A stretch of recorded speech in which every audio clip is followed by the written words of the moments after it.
안녕하세요. 성경 통독을 돕는 바이블 가이드입니다. 오늘은 이사야 58장부터 62장까지입니다. 알코올 중독자들을 위한 치료의 1단계는 나는 알코올 중독자가 맞습니다 라는 고백이라고 합니다. 그러나 대부분이 이 고백을 하지 못하기 때문에 치료가 어렵다고 하죠. 기독교의 시작은 자신이 죄인임을 고백하는 것입니다. 그리고 이렇게 고백할 때 그때 비로소 하나님의 은혜가 보이는 것입니다. 이스라엘 백성들은 하나님을 향한 열심이 있었고 그 열심이 금식 기도까지 이어졌습니다. 그러나 하나님은 그들의 금식을 결코 기뻐하지 않으셨습니다.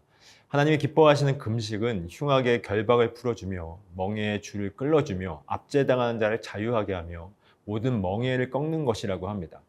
이것은 그들의 행위를 요구하는 것이 아니라 이런 마음이 없는 그들을 고발하고 있는 것입니다. 이스라엘 백성들은 오직 자기밖에 모르면서 자신들의 행위를 하나님을 위한 것처럼 여기고 있었던 것이죠. 그러나 금식은 음식을 먹지 않으면서까지 자기를 포기하는 행위입니다. 나밖에 모르는 죄인임을 고백하며 자격 없는 자신을 인정하는 것이죠. 결국 하나님이 기뻐하시는 금식은 스스로 약자가 되어서 약자를 돕는 자로 서는 것입니다. 예수님은 이 땅에 약자로 오셔서 연약한 우리를 구원하셨습니다. 이 은혜를 입은 성도 또한 자기를 포기하고 약자로 설 때 흉악의 결박에 묶인 자들을 풀어주는 은혜를 흘려보내게 될 것입니다. 이것이 하나님이 기뻐하시는 금식이며 이러한 자들이 하나님을 부르짖을 때 하나님께서는 그들을 향하여 내가 여기 있다 말씀하실 것입니다. 손가락과 입술과 혀처럼 몸에서 움직이는 하나하나가 전부 악독을 내고 있는 이스라엘의 기도는 죄가 있는 이상 하나님이 듣지 않으신다고 합니다. 죄는 자기밖에 모르는 자기 중심성입니다. 자기를 위한 간구를 하나님은 결코 듣지 않으시는 것이죠. 하나님이 들으시는 기도는 자기를 포기하고 하나님의 뜻에 자신을 맡기는 기도입니다. 하나님은 자신의 죄인됨을 인정하고 하나님의 뜻에 자신을 맡길 때 하나님은 그의 기도를 들으십니다. 성도는 죄를 짓지 않을 수는 없지만 죄를 미워할 수는 있습니다.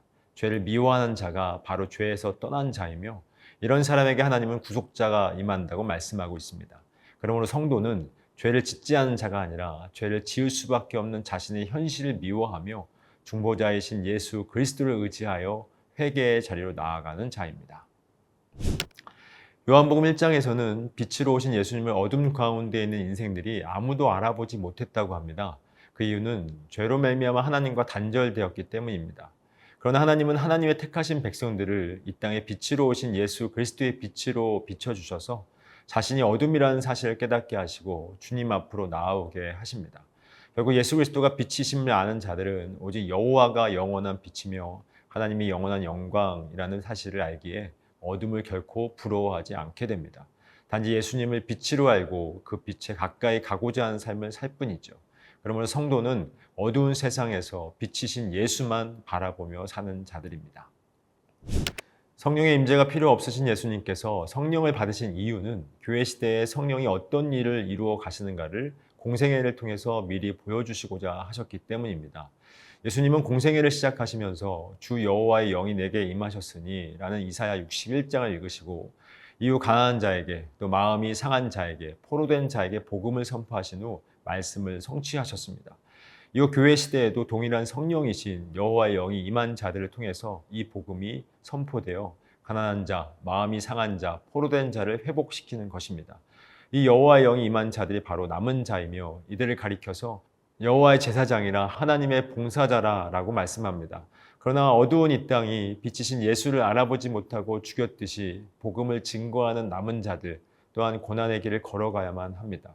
그러나 영원한 언약을 약속하시고 구원의 옷을 입히실 그날을 바라보기에 이 길을 끝까지 걸어갈 수 있는 것입니다.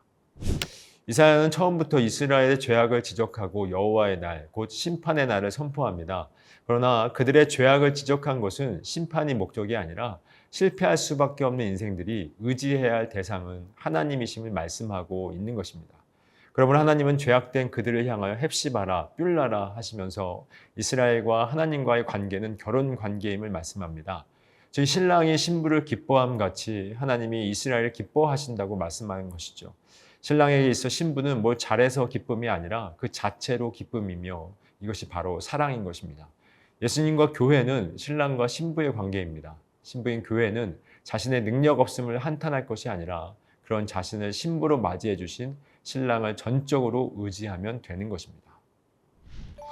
우리가 평안을 이야기하고 있지만 평안하지 못한 이유는 여전히 나를 의지하고 있기 때문입니다. 타락한 인생들은 스스로가 신이기 때문에 자신을 의지하고자 합니다. 그러나 교회는 자신의 연약함을 인정하고 하나님만을 의지하는 자들입니다. 하나님은 그런 남은 자들을 지금도 교회로 부르고 계십니다.